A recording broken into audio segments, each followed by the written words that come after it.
ओम शांति। आज 27 फरवरी 2026 के शुक्रवार के मीठी मीठी मधुवन मुरली के बाप दादा के मधुर ईश्वरीय महावाक्य सुनते हैं।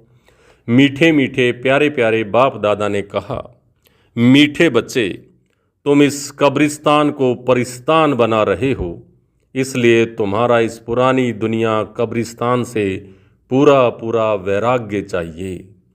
आज का प्रश्न है, बेहद का बाप अपने रूहानी बच्चों का वंडरफुल सर्वेंट है, कैसे? बेहद का बाप अपने रूहानी बच्चों का वंडरफुल सर्वेंट है, कैसे? उत्तर है, बाबा कहते, बच्चे मैं तुम्हारा धोबी हूँ। तुम बच्चों के तो क्या सारी दुनिया के छी गंदे वस्त्र सेकंड में साफ कर देता हूँ। आत्मा रूपी वस्त्र स्वच्छ बनने से शरीर भी शुद्ध मिलता है। ऐसा वंडरफुल सर्वेंट है जो मन मना भव के छू मंत्र से सबको सेकंड में साफ कर देता है। ओम शांति। ओम शांति का अर्थ बच्चों को बाप ने समझाया है। अहम आत्मा का स्वधर्म है शांत। शांति धाम जाने के लिए कोई पुरुषार्थ नहीं करना पड़ता है। आत्मा स्वयं शांत स्वरूप है, शांति धाम में रहने वाली है।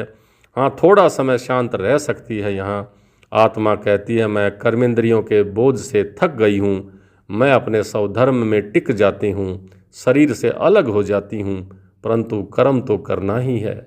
शांति में कहाँ तक बैठे रहेंगे? आत्मा कहती है, हम शांति देश के रहवासी हैं, सिर्फ यहाँ शरीर में आने से मैं टॉकी बनी हूँ, आवाज़ वाली बनी हूँ। अहम आत्मा अविनाशी, मम शरीर है विनाशी। आत्मा ही पावन और पतित बनती है। सतयुग में 5 तत्व भी सतो प्रधान होते हैं, यहाँ 5 तत्व भी तमो प्रधान है। सोने में खाद पड़ने से सोना पतित बन जाता है, फिर उनको साफ करने के लिए आग में डाला जाता है। इनका नाम ही है योग अग्नि। दुनिया में तो अनेक प्रकार के हठ योग आदि सिखलाते हैं, उनको योग अग्नि नहीं कहा जाता है। योग अग्नि यह है जिससे पाप जलते हैं। आत्मा को पतित से पावन बनाने वाला परमात्मा है। बुलाते हैं, हे पतित पावन आओ। ड्रामा प्लान अनुसार सबको पतित तमो प्रधान भी बनना ही है। यह झाड़ है, इनका बीज रूप ऊपर में है। बाप को जब बुलाते हैं तो बुद्धि ऊपर चली जाती है, जिससे तुम वर्षा ले रहे हो, जो अब नीचे आया हुआ है। कहते हैं, मुझे आना पड़ता है। मनुष्य सृष्टि का जो झाड़ है, अनेक वैरायटी धर्मों का, वो अब तमो प्रधान पतित है, जड़जड़ी भूत अवस्था को पाया हुआ है। और बाप बैठ बच्चों को समझाते हैं, सतयुग में देवताएं, कलयुग में है असुर। बाकी असुर और देवताओं की लड़ाई लगी नहीं है। तुम इस आसुरी 5 विकारों पर योग बल से जीत पाते हो। बाकी कोई हिंसक लड़ाई की तो बात ही नहीं है। तुम कोई भी प्रकार से हिंसा नहीं करते हो, कभी किसी को हाथ भी नहीं लगाएंगे। तुम डबल अहिंसक हो। काम कटारी चलाना यह तो सबसे बड़ा पाप और सबसे बड़ी हिंसा है। बाप कहते हैं, यह काम कटारी आदि मध्य अंत दुख देती है। विकार में नहीं जाना चाहिए। देवताओं के आगे महिमा गाते हैं ना, आप सर्वगुण संपन्न, 16 कला संपूर्ण, संपूर्ण निर्विकारी, मर्यादा पुरुषोत्तम और संपूर्ण अहिंसक। तो आत्मा कहती है, हम अब पतित बने हैं, तब तो बुलाते हैं, हे पतित पावन आओ। जब पावन है तब तो कोई को बुलाते ही नहीं, उनको स्वर्ग कहा जाता है। वहाँ तो साधु संत आदि, यहाँ तो साधु संत आदि कितनी धुन लगाते हैं, कह देते हैं, हे पतित पावन सीताराम। तो बाप कहते हैं, इस समय सारी दुनिया ही पतित है, इसमें भी किसी का दोष नहीं है। यह ड्रामा बना बनाया है। जब तक मैं ना आऊँ, इन्हों को अपना पार्ट बजाना है। ज्ञान और भक्ति फिर है वैराग्य। पुरानी दुनिया से वैराग्य, ये है बेहद का वैराग्य। उन्हों का है हद का वैराग्य। तुम जानते हो यह पुरानी दुनिया अब खत्म होनी है। नया घर बनाते हैं तो पुराने घर से वैराग्य हो जाता है। बेहद का बाप कहते हैं, अभी तुमको स्वर्ग रूपी घर बनाकर देता हूँ। अभी तो है नर्क, स्वर्ग है नई दुनिया, नर्क है पुरानी दुनिया। अभी पुरानी दुनिया में रह हम नई दुनिया बना रहे हैं। पुराने कब्रिस्तान पर हम परिस्तान बनाएंगे, यही जमुना का कंठा होगा। इस पर महल बनेंगे, यही देहली जमुना नदी आदि होंगी। बाकी यह जो दिखाते हैं कि पांडवों के किले थे वो सब हैं दंत कथाएं। ड्रामा प्लान अनुसार जरूर फिर से यह बनेंगे, जैसे तुम यज्ञ तप दान आदि करते आए हो फिर भी करना होगा। पहले तुम शिव की भक्ति करते हो, फर्स्ट क्लास मंदिर बनाते हो, अभी तुम ज्ञान मार्ग में हो। यह है अव्यभिचारी ज्ञान। एक ही शिव बाबा से तुम सुनते हो, जिसकी पहले पहले तुमने भक्ति शुरू की उस समय और कोई धर्म होते नहीं, तुम ही होते हो। तुम बहुत सुखी रहते हो। देवता धर्म बहुत सुख देने वाला है, नाम लेने से मुख मीठा हो जाता है। तो तुम एक बाप से ही ज्ञान सुनते हो। बाप कहते हैं और कोई से ना सुनो। ये है तुम्हारा अव्यभिचारी ज्ञान, यानी बिना मिलावट का ज्ञान। बेहद के बाप के तुम बने हो। बाप से ही वर्षा मिलेगा नंबरवार पुरुषार्थ अनुसार। बाप भी थोड़े समय के लिए साकार में आया हुआ है। कहते हैं मुझे ही तुम बच्चों को ज्ञान देना है, मेरा स्थायी शरीर है नहीं, मैं इसमें प्रवेश करता हूँ। शिव जयंती से फिर झट गीता जयंती हो जाती है, तो उनमें ही ज्ञान शुरू कर देते हैं। यह रूहानी विद्या तुमको सुप्रीम रूह ही दे रहे हैं। पानी की बात नहीं है, पानी को थोड़े ही ज्ञान कहेंगे। पतित से पावन ज्ञान से बनेंगे, पानी से थोड़े ही पावन बनेंगे। नदियाँ तो सारी दुनिया में हैं ही। यह तो ज्ञान सागर बाप आते हैं, इसमें प्रवेश कर ये नॉलेज सुनाते हैं। यहाँ जब कोई मरते हैं तो मुख में गंगा का जल डालते हैं, समझते हैं यह जल है पतित से पावन बनाने वाला, तो स्वर्ग में चला जाएगा। यहाँ भी गौमुख पर जाते हैं, वास्तव में गौमुख तुम चैतन्य गंगाएं हो। तुम्हारी मुख में ज्ञान अमृत निकलता है। गौ से दूध मिलता है, पानी की तो बात ही नहीं। यह भी तुमको पता पड़ा है, तुम जानते हो। ड्रामा में जो एक बार हो गया वह फिर 5000 वर्ष के बाद रिपीट होगा, हूबहू रिपीट होगा। तो यह बाप बैठ समझाते हैं, जो सभी का सदगति दाता है। अभी तो सब दुर्गति में पड़े हैं। आगे तुम नहीं जानते थे कि रावण को क्यों जलाते हैं। अभी तुम समझते हो कि बेहद का दशहरा होना है। सारी सृष्टि पर रावण का राज्य है ना। यह सारी जो पृथ्वी है वह अभी लंका है। रावण कोई हद में नहीं रहता, रावण की राज्य सारी सृष्टि में है। भक्ति भी आधा कल्प चलती है। पहले होती है अव्यभिचारी भक्ति, फिर होती है व्यभिचारी भक्ति। दशहरा, रक्षाबंधन आदि सब अभी के यादगार हैं। शिव जयंती के बाद होती है श्री कृष्ण जयंती। अभी कृष्णपुरी स्थापन होती है। आज कंसपुरी में है, कल कृष्णपुरी में होंगे। श्री कृष्ण थोड़े ही यहाँ हो सकता है। श्री कृष्ण जन्म लेते ही हैं सतयुग में। वो है फर्स्ट क्लास प्रिंस। स्कूल में पढ़ने जाते हैं, जब बड़ा होता है तब गद्दी का मालिक बनता है। बाकी यह रास लीला आदि वह तो आपस में खुशी मनाते हैं। बाकी श्री कृष्ण किसी को बैठ ज्ञान सुनाए, यह हो कैसे सकता है। सारी महिमा एक शिव बाबा की है, जो पतितों को पावन बनाते हैं। तुम कोई बड़े ऑफिसर्स को समझाओ तो कहेंगे आप राइट कहते हो, परंतु वह और किसी को सुना न सकें। उनकी बात कोई सुनेगा नहीं। बीके बना और सब कहेंगे इनको तो जादू लग गया है।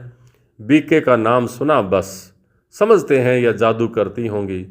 थोड़ा किसी को ज्ञान दो तो कह देते हैं यह बीके जादू लगाती हैं। बस यह तो सिवाय अपने दादा के और किसी को मानती नहीं है।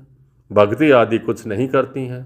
बाबा तो कहते हैं किसी को मना नहीं करना है कि भक्ति ना करो, आप पे ही छूट जाएगी जब ज्ञान होगा। तुम भक्ति छोड़ते हो, विकार छोड़ते हो, इस पर ही मनुष्य हंगामा करते हैं। बाबा ने कहा है मैं रुद्र ज्ञान यज्ञ रचता हूँ, इसमें आसुरी संप्रदाय के विघन पड़ते हैं। ये है शिव बाबा का बेहद का यज्ञ, जिसमें मनुष्य से देवता बनते हैं। गाया हुआ भी है ज्ञान यज्ञ से विनाश ज्वाला प्रज्वलित हुई। जब पुरानी दुनिया विनाश हो तब तो तुम नई दुनिया में राज्य करेंगे। मनुष्य कहेंगे हम कहते हैं शांति हो, और यह बीके कहती हैं विनाश हो। बाप समझाते हैं सारी पुरानी दुनिया इस ज्ञान यज्ञ में स्वाह हो जाएगी। इस पुरानी दुनिया को आग लगनी ही है। नेचुरल क्लैमिटीज़ भी आएंगी, विनाश तो होना ही है। सरसों माफिक सब मनुष्य पिसकर खत्म हो जाएंगे, बाकी आत्माएं बच जाएंगी। यह तो कोई भी समझ सकते हैं, आत्मा अविनाशी है।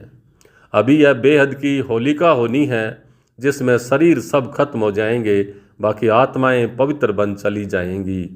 आग में चीज शुद्ध होती है ना, हवन करते हैं शुद्धता के लिए। वह सब हैं जिस्मानी बातें, अभी तो सारी दुनिया स्वाह होनी है, विनाश के पहले जरूर स्थापना हो जानी चाहिए। किसी को भी समझाओ तो पहले बोलो स्थापना फिर है विनाश।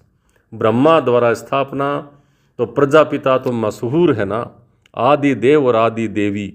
जगदम्बा के भी लाखों मंदिर हैं, कितने मेले लगते हैं। तुम हो जगदम्बा के बच्चे, ज्ञान ज्ञानेश्वरी फिर बनेंगे राज राजेश्वरी। तुम बहुत धनवान बनते हो, फिर भक्ति मार्ग में लक्ष्मी से दीपमाला पर विनाशी धन मांगते हैं। यहाँ तो सब कुछ मिल जाता है, आयुष्मान भवै, पुत्रवान भवै, धनवान भवै। तुम जानते हो हमारी आयु 150 वर्ष की रहती है। बाप कहते हैं जितना योग लगाएंगे उतना आयु बढ़ती रहेगी। तुम ईश्वर से योग लगाकर योगेश्वर बनते हो, मनुष्य तो हैं भोगेश्वर। कहाँ भी जाता है विकारी मूत पलिति कपड़ धोए। तो बाप कहते हैं, मुझे धोबी भी कहते हैं, मैं सब आत्माओं को आकर के साफ करता हूँ, फिर शरीर भी नया और शुद्ध मिलेगा। बाप कहते हैं, मैं सेकंड में सारी दुनिया के कपड़े साफ कर लेता हूँ, सिर्फ मन मना भव होने से आत्मा और शरीर पवित्र बन जाएंगे। छू मंत्र है ना, सेकंड में जीवन मुक्ति गाया हुआ है। कितना सहज उपाय है, बाप को याद करो तो पावन बन जाएंगे। चलते फिरते सिर्फ बाप को याद करो, और कोई को जरा भी तकलीफ नहीं देता हूँ। तुमको कोई तकलीफ नहीं देता हूँ, सिर्फ याद करना है। अभी तुम्हारी एक एक सेकंड में चढ़ती कला होती है। बाप कहते हैं, मैं तुम बच्चों का सर्वेंट बनकर आया हूँ, तुमने बुलाया है, हे पतित पावन आओ, आकर हमको पावन बनाओ। अच्छा बच्चे, अब आया हूँ तो सर्वेंट हुआ ना, जब तुम बहुत पतित बने हो तभी तो जोर से चिल्लाते हो। अब मैं आया हूँ, मैं कलप कलप आकर तुम बच्चों को यह मंत्र देता हूँ कि मुझे याद करो तो तुम पावन बन जाएंगे। मन मना भव का अर्थ भी है मन बना भवै मध्याजी भवै, अर्थात बाप को याद करो और विष्णुपुरी के मालिक बनो। तुम आए ही हो विष्णुपुरी का राज्य लेने। रावणपुरी के बाद ही है विष्णुपुरी, कंसपुरी के बाद है कृष्णपुरी। कितना सहज करके समझाया जाता है। बाप कहते हैं, इस पुरानी दुनिया से अब ममत्व मिटा दो। अभी हमने 84 जन्म पूरे किए हैं, यह पुराना चोला छोड़कर हम जाएंगे नई दुनिया में। याद से ही तुम्हारे पाप कटते जाएंगे, इतनी हिम्मत करनी चाहिए। वह तो ब्रह्म को याद करते हैं, समझते हैं ब्रह्म में लीन हो जाएंगे, परंतु ब्रह्म में तो लीन होने की जगह नहीं, वो तो रहने का स्थान है। वो लोग तपस्या में बैठ जाते हैं, बस हम ब्रह्म में लीन हो जाएंगे, परंतु वापिस तो बीच में कोई जा नहीं सकते हैं। ब्रह्म से योग लगाने से पावन तो नहीं बनेंगे ना। एक भी जा न सके, पुनर्जन्म तो यहाँ ही लेना है। बाप आकर सच बतलाते हैं, सचखंड सच्चा बाबा स्थापन करते हैं। रावण आकर झूठ खंड बनाते हैं। अभी ये है संगम युग, इसमें तुम उत्तम से उत्तम बनते हो, इसलिए इनको पुरुषोत्तम कहा जाता है। तुम कौड़ी से हीरे जैसा बनते हो, यह है बेहद की बात। उत्तम से उत्तम मनुष्य हैं देवताएं। तो अभी पुरुषोत्तम संगम युग पर तुम बैठे हो, तुमको पुरुषोत्तम बनाने वाला है ऊंचे से ऊंचा बाप। ऊंचे से ऊंचा स्वर्ग का वर्षा तुमको देते हैं, फिर यह तुम भूलते क्यों हो। बाप कहते हैं, मुझे याद करो। बच्चे कहते हैं, बाबा कृपा करो, तो हम भूले नहीं। यह कैसे हो सकता है, बाबा के डायरेक्शन पर चलना है। बाप कहते हैं, मुझे याद करो तो तुम पतित से पावन बन जाएंगे। राय पर चलो, बाकी आशीर्वाद क्या करूं, सिरमत पर चलना है।